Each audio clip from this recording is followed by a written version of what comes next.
பிரியமானவர்களே, ஆதி திருச்சபை காலம் முதல் இன்று வரை கிறிஸ்துவை ஏற்றுக்கொள்ளும் மக்கள் அதிகமான துன்புறுத்தலுக்கு ஆளாகியிருக்கிறார்கள் என்று நாம் அனைவரும் அறிவோம். கிறிஸ்தவர்கள் பின்பற்றும் ஆண்டவரின் வார்த்தைகள், போதனைகள், அவர்களுடைய வாழ்க்கை முறை, அவர்களுடைய நேர்மை, உண்மை, பரிசுத்தம் ஆகியவை கிறிஸ்தவர் அல்லாதோருக்கு இடரலாக இருப்பதால் அநேக இடங்களில் துன்புறுத்தப்படுகின்றதை நாம் காண முடிகிறது. அப்போஸ்தலருடைய நடபடிகள் 12ஆம் அதிகாரம் 1 முதல் 5 வசனங்களை நாம் வாசிக்கலாம். அக்காலத்திலே ஏரோது ராஜா சபையிலே சிலரை துன்பப்படுத்த தொடங்கி யோவானுடைய சகோதரனாகிய யாக்கோபை பட்டயத்தினாலே கொலை செய்தான். அது யூதருக்கு பிரியமாயிருக்கிறதென்று அவன் கண்டு பேதுருவையும் பிடிக்க தொடர்ந்தான். அப்பொழுது புளிப்பில்லாத அப்ப பண்டிகை நாட்களாயிருந்தது. அவனை பிடித்து சிறைச்சாலையிலே வைத்து பஸ்கா பண்டிகைக்கு பின்பு ஜனங்களுக்கு முன்பாக அவனை வெளியே கொண்டு வரலாம் என்று எண்ணி அவனை காக்கும்படி வகுப்புக்கு 4 போர் சேவகராக ஏற்படுத்திய 4 வகுப்புகளின் வசமாக ஒப்புவித்தான்.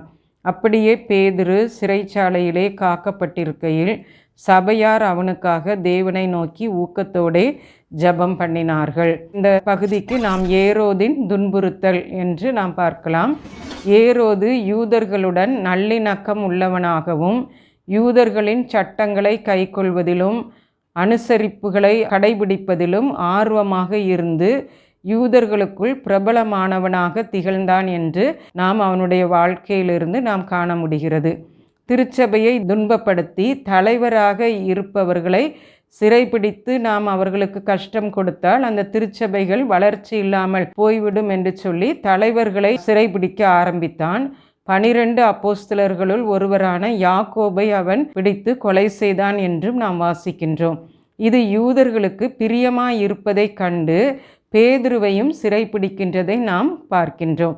ஆகவே அவன் கடவுளை அல்ல யூதர்களை பிரியப்படுத்த வேண்டும் என்று சொல்லி அவன் யாக்கோபையும் கொலை செய்தான். இப்பொழுது பேதுருவையும் சிறைப்பிடித்திருக்கிறான் என்று நாம் பார்க்கின்றோம். மனிதனையும் பிரபுக்களையும் நாம் பிரியப்படுத்துவதை பார்க்கிலும் கர்த்தர் பேரில் பற்றுதலாயிருப்பதே நலம். ஆகவே நாம் ஆண்டவரை பிரியப்படுத்த வேண்டுமே ஒழிய மனிதனை நாம் பிரியப்படுத்தக்கூடாது. பேதுருவை சிறைச்சாலையில் அடைத்ததை கேள்விப்பட்ட சபை மக்கள் வசனம் 5 நாம் பார்க்கும் பொழுது அவனுக்காக ஊக்கமாக ஜெபம் பண்ணினார்கள்.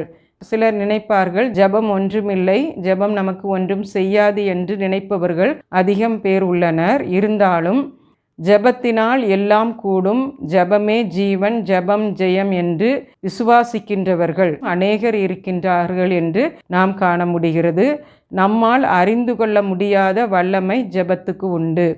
எரிகோ கோட்டை சுவரையும் கடக்க முடியாத செங்கடலையும் யோர்தான் நதியையும் கடக்கும் வல்லமையையும் கல்லான இருதயமுள்ள மனிதரை மாற்றும் வல்லமையும் மலை போன்ற பிரச்சனைகளை பேர்க்கத்தக்க வல்லமையும் ஜெபத்திற்கு உண்டு என நம்புகின்றோம். ஆகவே நாம் ஜெபிக்கின்றவர்களாக இருக்கும்போது பெரிய காரியங்களை நாம் சாதிக்க முடியும் என்று நாம் காண முடிகிறது.